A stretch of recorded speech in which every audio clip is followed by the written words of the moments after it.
Mirë dita vëllezër dhe motra. Zotit ju bekoj. Shpresojmë çdo gjë këtu të shkojë mirë, besoj se po. Edhe lavdi Zotit edhe herë, që t'jemi këtu bashkë sot, prap të ndajmë të mesazhin e radhës. Edhe lavdia shkoj Perëndis për mundësinë që na jep. Edhe shpresoj që ju t'jeni mirë. Edhe më të vërtetë është për të falendëruar Zotin në mënyrën se si vepron me ne. Zoti është i mrekullueshëm. Amen. Siç e dini, pra kemi prek të temën. Sot është pjesa e dytë, që do flasim pra të kompletuar në Krishtin. Perëndia na don të kompletuar. Perëndia na don komplet. Në fakt është shumë rëndësishme që të shkojmë në qiell të maturuar, jo thjesht fëmijë frymor. Edhe që të shkojmë të maturuar, do të jemi të kompletuar. Do të kompletohemi që këtu në tokë. Mos presim që të shkojmë në qiell dhe pastaj të kompletohemi kur të jemi në qiell. Kështu që lavdi Zotit, edhe për këtë mundësi, për këtë fjalë të mrekullueshme, për mënyrën se si edhe na përdor, edhe për hirin e tij që na jep mundësinë dhe forcën të ecim përpara. Okej, bëjmë lutje. Si gjithmonë, japim mizares për më shejt, që të na udhëheqë pra në këtë ditë, edhe falenderojmë Zotin për këtë fjalë, për këtë mesazh, ta kompletojmë sot, ta përfundojmë sot bashkë.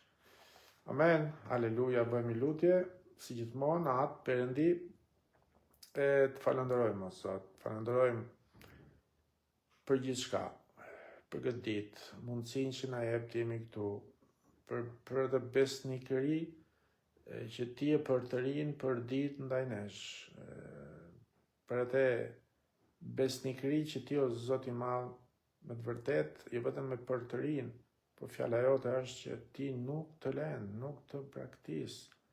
Ky është premtimi që ti ke bërë.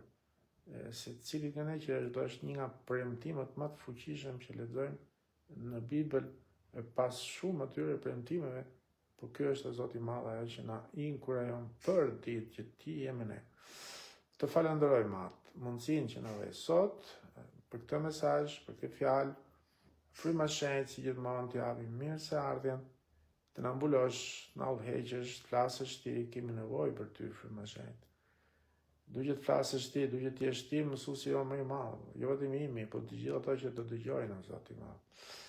Lutem o Zot që të më bekosh, të bekosh fjalën tënde, si gjithmonë këtë fjalë ti e shoqëron o Zoti i madh me të ëmbëlsirën tënde, me të prekjen tënde, me shenja, me mrekulli, me çuditëra. Unë lutem që ti ta shoqërosh sot të fjalën. Të falenderojmë fryma shenjtë për besnikërinë që përdor ndaj fjalës tënde, për mënyrën se si e përdor këtë fjalë me anë të nesh, sepse shpata është e frymës. Dhe ne të falenderojmë. Lutem për vëllezërit, motrat, kudo që të jenë, ti bekosh o Zot, bëj që këtë fjalë ti preki zemrën, por mbi të gjithë ne presim në mrekulli, në i përgjigjen lutje, pse jo, ky mund të jetë edhe dita që ne të marrim o Zot atë që po presim, të marrim atë prekjen tënde të mrekullueshme në zemrën tonë, në trupat tanë, në mendjen tonë, në gjithçka, Zot, të bekosh edhe të dashurit tanë, të falenderojmë atë për gjithçka. Në emër të Jezusit falenderoj Zot, që bekuj qoftë gjithë jetën e vet. Amen. Aleluja. Okej, se mos gaboj e lam të midis asaj Jakobit dhe 1 Korintasve, kapitulli i parë, megjithatë e prekim prap që të jemi zinxhir rresht pra, që mos të humbasim asgjë, ke 1 Korintasve, shkojmë bashkë ke 1 Korintasve, kapitulli i parë, vargu 18 dhe lexojmë, sepse mesazhi i kryqit është marrëzi për ata që humbin, por për ne që shpëtohemi është fuqia e Perëndis. Pra, me fjalë tjera, Bibla thotë që fjala e Perëndis për dikë është humbje, ose më mirë vdekje. Por për të tjerët, për ne pra, që e pranojmë, është jetë. dhe të falenderojmë Perëndin për ne që jemi thirrur nga vetë Perëndia, sepse për ne shikojmë që kjo fjalë është jetë. Aleluja. Të gjithë ne duam, kush është që nuk don këtë jetën? Edhe të gjithë ne duam që fjala e Perëndis të ketë një atë impaktin pra në jetën tonë. Por që të ndodhë kjo na duhet që të bëjmë pra siç thash dhe rast tjetër dhe këtu e lash se mos gaboj, na duhet të bëjmë këto dy gjëra. Kush është? Para lexojmë një varg dhe pastaj zbulojmë këto dy gjëra. Ke Jakobi kapitulli i parë, vargu 21 lexojmë. Prandaj hiqni çdo ndyrësi dhe mbeturin likësie. Pranoni me butësi fjalën e mbjellë në ju, e cila mund të shpëtoj shpirtrat tuaj. Shikojmë që fjala ka fuqi të shpëtoj shpirtrat tanë. Atëherë pyetja është pra si thash rast tjetër, gjaku i Jezusit atëherë çfarë bën? Gjaku i Jezusit shpëton frymën tonë. Ne jemi mëkatar në frymë, ne jemi të vdekur në frymë. Pra, mëkati është futur në brendësi, në thellësi, e na bëri që të ndahemi nga Perëndia, të vdekur pra për Perëndin. Kështu që gjaku i Jezusit na shpëton frymën tonë, i gjë që ne nga vetja nuk e dalim dot. Ama shpirtin tonë, shikojmë që është fjala e Zotit ajo që na pastron, ajo që na e lan për ditë pra që të largohemi nga çdo lloj mendimi jon, të largohemi nga vullneti jon, të largohemi nga ndjenjat tona, të largohemi nga ego jon. Ja pse, si thash rast tjetër, nuk mund të rritemi nga ana shpirtërore. Ana shpirtërore ka nevojë të transformohet. Ne rritemi nga ana frymore, jo nga ana shpirtërore. Shpirtërore, ja, ka nevojë të transformohet, të ndryshohet, pra të marrë nga mendimin ton, të marrë mendimin e Perëndis, nga vullnetin ton, të marrë vullnetin e Perëndis, nga ndjenjat të ecim me besim.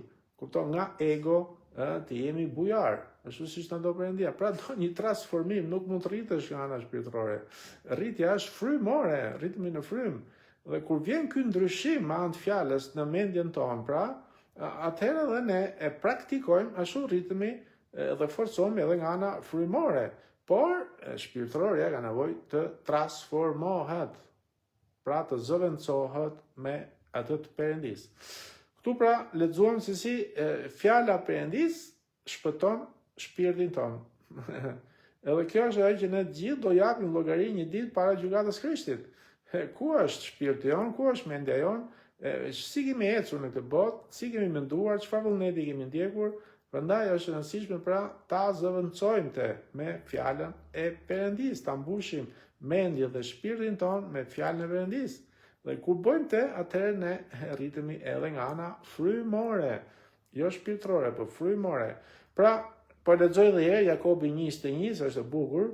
Prandaj hiqni çdo ndyrësi, na urdhërohet neve tani. Që ne të lahemi nga mëkatet, që të pastrohemi nga mëkatet, nuk është që ne duhet bëjmë diçka. Ne duhet besojmë edhe mjaft. Dhe kur besojmë, gjaku i Jezusit na lan nga i mëkat. Ama këtu të shi na thot neve që duhet bëjmë ne diçka, edhe na thot që të heqim ne ndyrësin, të heqim ne mbeturinë e likësisë, të pranojmë me butësi fjalën e mbjellë në ne, me butësi, okay, edhe e cila thot mund t'ju shpëtoj shpirtrat tanë. Atëherë pra, si thash parë, na duhet bëjmë dy gjëra, dhe këto dy gjëra jemi ky vargu. Po këtu kjo që lexuam tani pra, janë për të ndërtuar në ne një themel të fuqishëm në jetën tonë si të krishterë.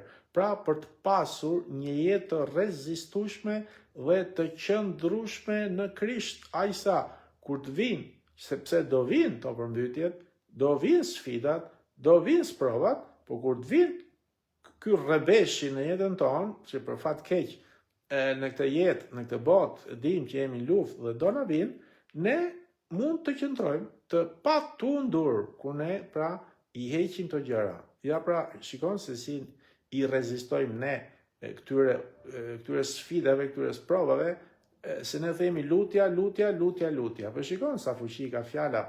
Ja pse Jezus i thotë që kushdo që e dëgjon fjalën time dhe e vën në praktik, pra i heq këto gjëra dhe i zëvendëson me fuqinë e fjalës Zotit, edhe pse do vinë këto gjëra, thot të sprova, po nuk do rrëzohesh se unë jam me ty. Edhe këtu fakt ke Jakobi 1:21 e konfirmon të gjë, që jemi ne që do të heqim, dhe kur i heqim, edhe pse do vinë përmbytja, por nuk mund na bëj asgjë gjë, do qëndrojmë të patundur. Pra siç thash, pra të gjithë duam që fjala e Perëndis të ketë këtë impakt në jetën tonë, por na duhet bëjmë dy gjëra. Dhe këtu ke Jakobi 1:21 i shikojmë këto dy gjëra. E para, këtu ke Jakobi lexojmë që duhet pra të pranojmë me butësi fjalën e Perëndis. Dhe vetëm kështu fjala, siç e lodh tash parë, ka një impakt të fuqishëm në jetën tonë për shpëtim. Por duhet që të heqim edhe çdo ndyrësi. As të mendojmë, jo më që ta bëjmë, po ta heqim. Pra fjala ndyrësi do thot një zvetënim, ose një përdhosje, ose një çoroditje që i pëlqen atij që është i papastër. Ja pse ne kur nuk i heqim të ndyrësirat, kur fillojmë ha se Perëndia na fal, ne thjesht si mëkatarë që jemi, kalojmë në të paullë. Dhe Jezus dhe thot, largoni nga unë, ju të paullë. Jo mëkatarë, se gjithë jemi mëkatarë. Po mëkati ka arrit kulmin dhe kemi arrit në paullësi. Dhe këtu pastaj problemi bëhet shumë i madh. Prandaj kjo është pra pika parë, pra që ta pranojmë fjalën e Zotit me butësi, që kështu të ketë një impakt në jetën tonë pra të shpëtimit, por duhet edhe të heqim çdo ndyrësi, pra që me pak fjalë ndyrësi siç tha do të thotë kjo përdhosje, kjo çoroditje, pra që i pëlqen atij që është, por atij që është i papastër, atij i pëlqen. Dhe e dyta këtu, po ke Jakobi pra 1:21, lexojmë pjesën tjetër, lexojmë gjithashtu që duhet të heqim edhe mbeturinën e liksisë. Dhe kjo do thotë që të refuzojmë kompromiset, të refuzojmë korrupsionin. Okej, dhe mos të vazhdojmë të ecim pa pranuar udhëzimet apo këshillat e prindreve ose më shumë edhe atyre që janë më të vjetër ose më të vjetër edhe në besim. Kjo sepse si ndyrësia dhe likësia na udhëheqin në një zemër komplet të mbyllur kundrejt Perëndis. Dhe duke qenë mbyllur kjo zemra jonë kundrejt Perëndis, nuk mund të marrim asgjë. Edhe Perëndia nuk i flet asaj zemre, sepse e ke mbyll ti. Okej? Por kur zemra jonë është e hapur dhe fillojmë të marrim vajosin e Perëndis, sepse po trishtove frymën e shenjtë, ta harrosh, është një problem i madh. Prandaj duhet i largojmë të gjëra, po kur ne marrim pra vajosin e Perëndis dhe nuk e trishtojmë frymën e shenjtë, atëherë jeta jonë fillon të ndërtohet, sepse kështu jemi në gjendje të praktikojmë dhe fjalën e Zotit. Kur ne rrisim besimin, dalim pa pritmas ato gjërat. Dhe besimi bëhet një pjesë e jetës sonë. Pra besimi, si vjen besimi? Besimi vjen kur ne dëgjojmë fjalën e Zotit, e dëgjojmë, ose e lexojmë, rritemi kur ne e lexojmë Biblën, e lexojmë akoma. Kur ne pra e dëgjojmë dhe e rrisim me anë edhe të aksionit të frymës së shenjtë duke praktikuar këtë fjalë, ose me anë të kësaj fryrje të Perëndis, pra kjo na ndërton. Dhe ky besim bëhet anë e jetës sonë dhe qëndrueshme. Besimi nuk është diçka mendore, por besimi është shfaqja në zemër, pra zbulesë në zemër. Atë që lexojmë në Romakët 10:10, kur shpresa është një shprehje në mendje, sepse shpresojmë me mendje, okay? Dhe te gjejmë ke Thessalonikas, letra parë e Thesalonikasve, se mos gaboj kapitulli 5, vargu 8, por besimi i vërtet nuk është në mendje, është në zemër dhe është një destinacion për të qenë të shpëtuar për gjithë përjetësinë. Amen. Në fakt, po marrim te Romakët 10, vargu 9 dhe 10, lexojmë, sepse po të rrëfesh me gojën tënde Zotin Jezus dhe po të besosh në zemrën tënde se Perëndia ringjalli prej së vdekurit, do të shpëtohesh. Sepse me zemër njeriu beson në drejtësi dhe me gojë bëhet rrëfimi për shpëtim. Pra, besimi, se do të fokusohemi pak edhe ke besimi, më shikoj që flasim pak edhe për këtë, sepse edhe kjo e din na bën të qëndrueshëm, të kompletuar. Kështu që besimi i vërtet është manifestimi i zemrës. Por shpresa, kur ti thu që unë shpresoj, me besoj janë dy gjëra, besoj me zemër, shpresoj me mendje. Pra manifestimi i zemrës bjen besimi. Pra besimi është manifestimi i zemrës, por shpresa është në mendje. Dhe për të pasur besim në zemër, duhet edhe që të kemi shpresë në mendje, sepse besimi është substanca ose ajo siguria e asaj që ne shpresojmë, okay? Pra, kështu që du të kemi këtë besimi është, pra, por fillon gjithçka, ky besimi që kompletohet, si fillon? Fillon me një dëshirë.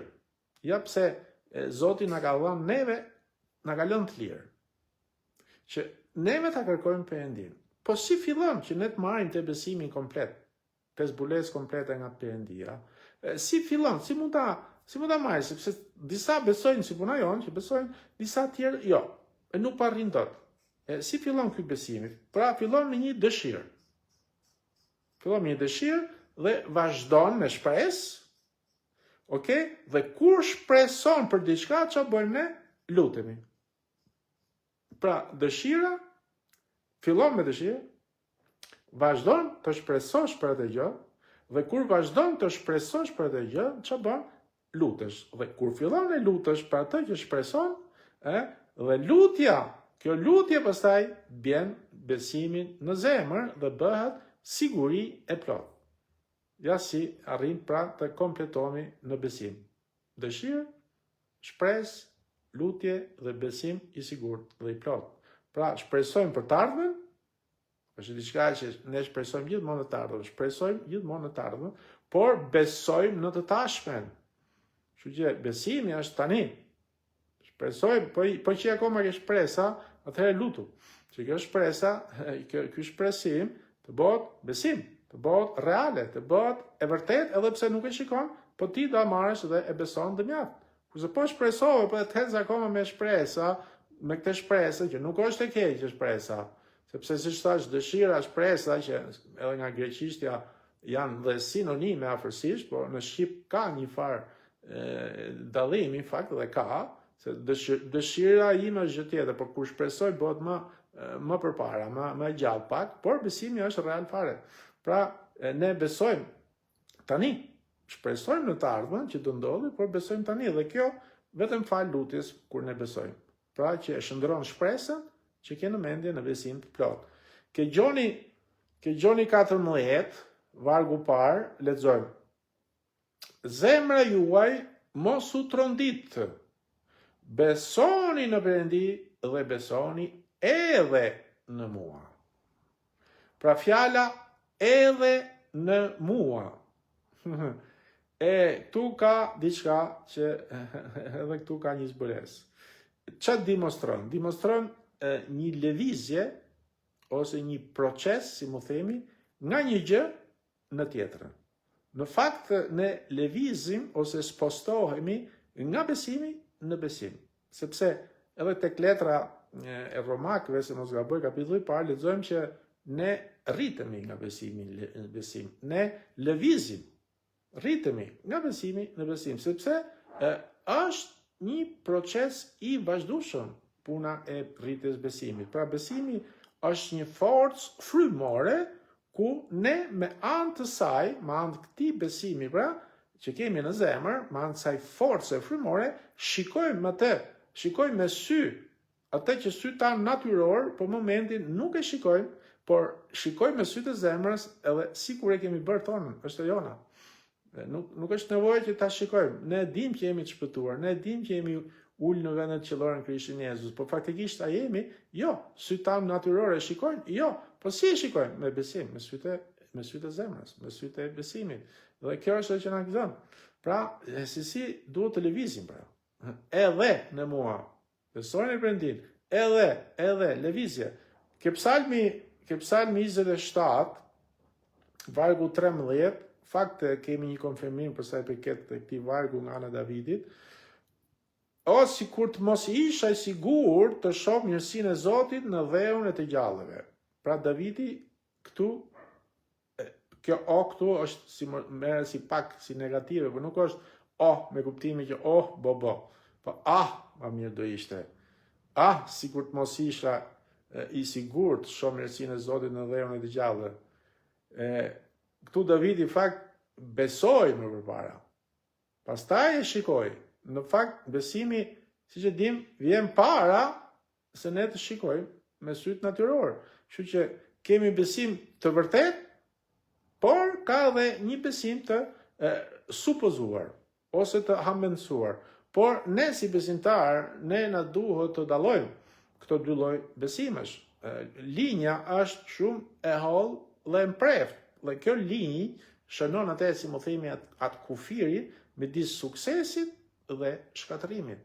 Prandaj, atëherë, ke Gjoni 3, vargu 27, Gjoni 3:27, lexojmë. Gjoni u përgjigj dhe tha: njeriu nuk mund të marrë asgjë nëse nuk i është dhënë nga qielli. Pra, besimi i vërtet vjen në zemër nga qielli, nga Perëndia, sepse është një dhurat e Perëndis, kurse besimi i supozuar ose i hamendësuar në mendje, pra, vjen nga njeriu dhe dhurohet nga njeriu. Ne besojmë në gjëra që na thon njerëzit nga herë, por këto janë gjëra tjera, hamendësime, por ai i vërteti, çdo gjë e mirë thot, vjen nga lart. Pra, njëra vjen nga fuqia e frymës së shenjtë, dhe ka fuqi kur vjen nga kjo, kurse kjo tjetra vjen nga mendja e njeriu dhe është pa fuqi dhe nuk është as frymore, dihet. Okej? Pra është nga mishi. Të gjithë ata që besojnë, ne që jemi besimtarë të Krishtit, besojmë në çdo fjalë që lexojmë në Bibël. Ne nuk kemi ndryshim në Bibël. Kjo pse? Sepse ky besim i është dhënë nga lart secilit nga ne. Ja pse besojmë Biblën 100%. Pra janë të shumtë ata që besojnë me mendje që Jezusi është biri i Perëndis, por është një besim i supozuar dhe është, madje besojnë dhe është i ringjallur. Por këtë e din edhe demonat. Edhe demonat thotë që e din dhe besojnë në këtë. Pra, kurse të tjerë besojnë që Jezusi shëron, por edhe këtë besojnë edhe demonat. Por nuk kemi të bëjmë me besimin e duhur as këtu, por me besimin e supozuar, pra të hamendësuar. Demonat besojnë më shumë se disa që e quajnë veten krishterë. Sepse ato ishin të pranishëm kur Jezusi u ringjall. Në fakt demonat i thanë Jezusi që ti je Krishti. Ti je Krishti, çfarë ka midis meje dhe teje? Ti, Jezus, biri i Perëndis, Krishti i gjallë. Por ajo që është e rëndësishme është që demonat, si dhe për fat keq shumë persona që e quajnë veten si të krishterë, pra, si besimtar, nuk njohin e nuk njohin zemrën e Jezusit. Nuk e njohin zemrën e Jezusit, sepse besimi i vërtet është ajo që ti të njohësh zemrën e Jezusit. Dhe jo thjesht që ai është Zoti, që ai është biri i Perëndis dhe që ai që shëron, që shumë shpejt do të kthehet, por nga ana tjetër nuk e njohin akoma personalisht. Sepse takimi ballë për ballë me Jezusin, kur ti e njeh ti dhe Zoti, pra një takim i përballshëm midis teje, një besim ose një pranim i personal i Jezusit, ky është një besim me zemër dhe që ta njohësh atë personalisht kemi nevojë për besimin që vjen nga lart. Çdo gjë e mirë vjen nga lart. Besimi pra që vjen në zemër nga Perëndia me anë të frymës së shenjtë. Pra kur Jezusi ishte në barkë e Ania, pra, me dishepujt, këtu trembën, siç e dim historinë, edhe që e preku dhe pastori Edit kur ishte të premtë dhe Gexumi, u trembën nga fortuna e madhe. Dhe Jezusi tha, ku është besimi juaj? Me fjalë tjera, Jezus për i thonte që unë jam besimi juaj. Pra, ai ishte besimi jon dhe është besimi jon akoma sot. Ai është autori i besimit, themeli i besimit dhe i përsosërisë. Kjo është që lexojmë ke Hebrej 12. Ke Romakët 14, pipa kuj se u bëna për ujë.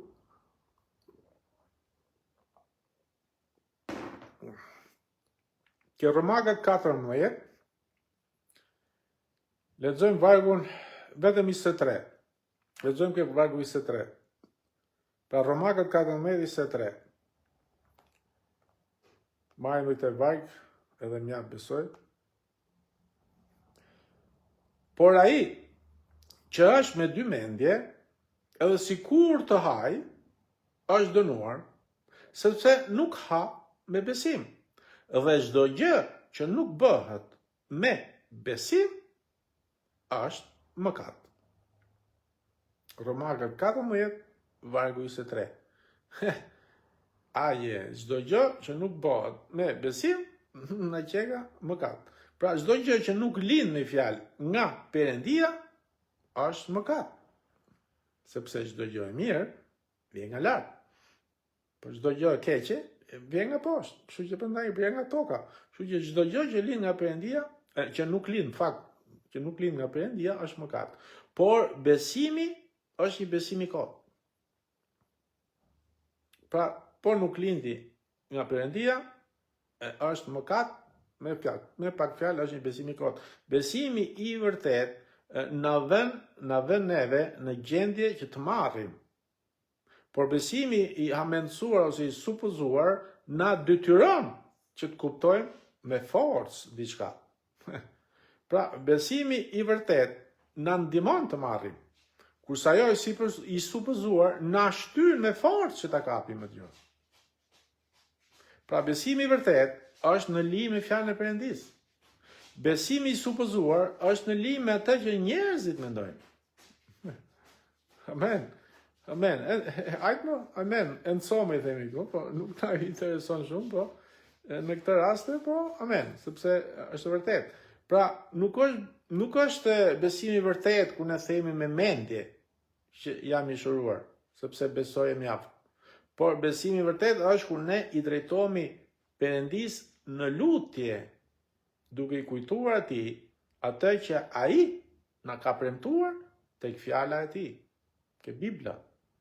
Ky është besimi i vërtet, sepse çdo gjë që është në lidhje me Biblën, ai e dëgjon dhe e bën. Dhe kjo lutje duhet të jetë e vazhdueshme, e jo vetëm, por edhe ngulmuese, siç po bëjmë ne. Në vazhdim të ngulmojmë, ditë për ditë, deri sa i ta bëjmë. Po, t'ja qajmë daullën e veshit. Mos ta lejmë rahat. Deri sa ta marrim. Atë që i ka premtuar, atë që është në lidhje me fjalën e Zotit, dije se po ngulmove, po vazhdove, do ta marrësh. Okej? Kjo është ajo që na premton Bibla, pra ajo substanca ose ajo siguria e besimit mbështetet në zemrën tonë, sepse është frymore dhe është një provë e qartë për botën ku ne jetojmë. Sepse çdo gjë që është evidente, pra dukshme, pra duksia është diçka që ka të bëjë pra me materialin, është diçka materiale. Kur ne lutemi për diçka, ajo bëhet një substancë e sigurt në zemrën tonë. Dhe nuk është më nevoja që të përgjërohemi për këtë siguri. Sepse bëhet e jona dhe e kemi. Sepse e besojmë.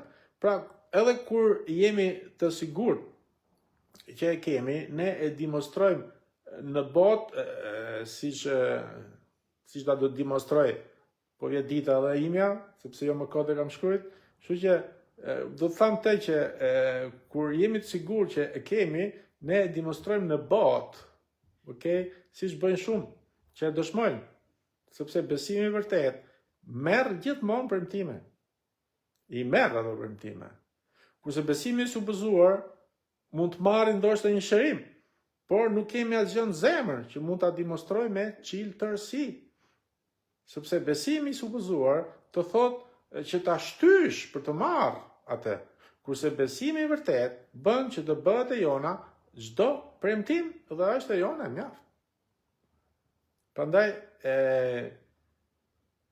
sa rëndësishme është, sa bukur është fjala perëndisë, janë shumë gjëra, prandaj kemi këto probleme që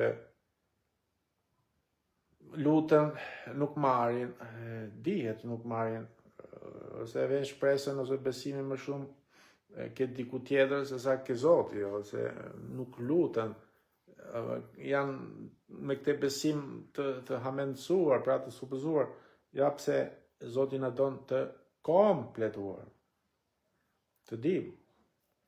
Ja pse nga herë mrekullit nuk vinë, ne nuk dëshmojmë, se po se erdhën mrekullit, çfarë do dëshmosh, edhe bota nuk shikon asnjë gjë, e gjërat nuk ndryshojnë.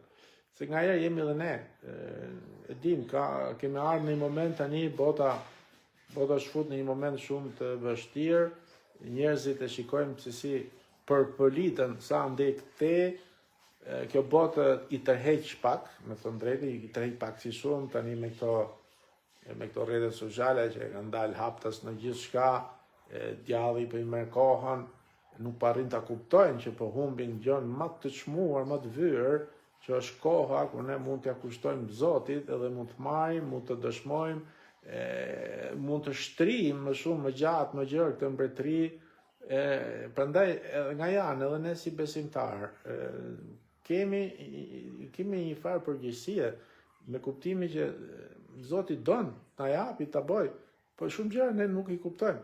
Na ka zënë gjumi nga e pikpamje, kemi këto dyshime, hamendësime, supozime, vinë ato, djalli bën punën e vet, e dim, të ngacmon sprovat që hasim, sfidat që kemi janë bëjnë anën e vet, po nuk duhet këto gjëra neve nuk duhet të na pengojnë. Din që këtë dikush ndoshta ndikon, influencon, sidomos ata që janë trim besim, po jo më kodë dhe ne lavdi Zotit Perëndia po na maturon dal nga dal, po rritemi, po na kompleton, jo vetëm për vete, po t'jemi edhe për të tjerët, pra t'javim një dorë, sepse jemi thirrë, sepse djalli është shumë dinak, bën të 99. Si me ta heq edhe shpresën, besimin, mos besosh më, ka fuqi, thot dhe Bibla, ka fuqi, thot ai sa dhe të heqë dhe fjalën e Zotit, madje nga zemra, më gjeno tani sa fuqi ka deri kjo pikpamje. Ama njerë që ze rraj kjo fjalë, edhe ne vazhdojmë e kompletohemi dhe maturohemi, me ne ai bën gjëra tjera se atë dyshime nuk na i bën dot më, por provon me mënyra ndryshme, por e dim tani ne jemi në luftë, dim që jemi në luftë, kjo është një luftë e vazhdueshme, edhe megjithatë lavdi Zotit, pra, se unë te mesazh kisha përgatit edhe për sot, siç thash, mundohem tani mos t'i bëj edhe shumë gjata, që edhe t'jenë të kuptueshme, t'i zeni më mirë, edhe për mua ndoshta, edhe kështu që du t'ju falenderoj edhe për sot, për javën tjetër të shikojmë tani, unë nuk di as kur janë Pashkët, kjo që përgatis një mesazh për Pashkën, për në profeci të Jezusit, edhe që ka të bëjë me Pashkën, nuk e di, dini gjë kur është Pashkën? Ne kemi Pashkën edhe Krishtlindjen kemi për ditë, siç e dini, po thjesht edhe të përgatitemi për një konferencë, ndoshta, se unë s'di asnjë gjë. Se rast tjetër na erdhi çik shpejt. Këtë radhë nuk e di kur është, po të shikojmë çfarë mund të bëjmë. Okej, hajt, ju falenderoj. Do shihemi për mesazhin e rradhës, shikojmë çfarë mesazhi Zoti do na vej në zemër, ndoshta mund të flas në diçka që ka të bëj të jetë në linjë me këtë që fola sot, po për diçka ndoshta një dorëzim, të dim se si t'i dorëzohemi Zotit, edhe kjo është një diçka që po mbien tani që të dim, sepse Zoti e don këtë dorëzimi nga ana jonë, mos harrojmë. Zoti don një dorëzim. Po kur ne i dorëzohemi, atëherë ai vazhdon e punon me ne, vepron me anë të nesh, edhe gjërat ndryshojnë. Edhe prandaj është e rëndësishme edhe dorëzimi. Ndoshta më flasi për këtë, nuk e di, të shikojmë. Nuk ka shumë, po do flasim. Okej, ju falenderoj edhe për sot, si gjithmonë, Zoti t'ju bekoj, edhe shihemi javës tjetër. Mirupafshim, bekime.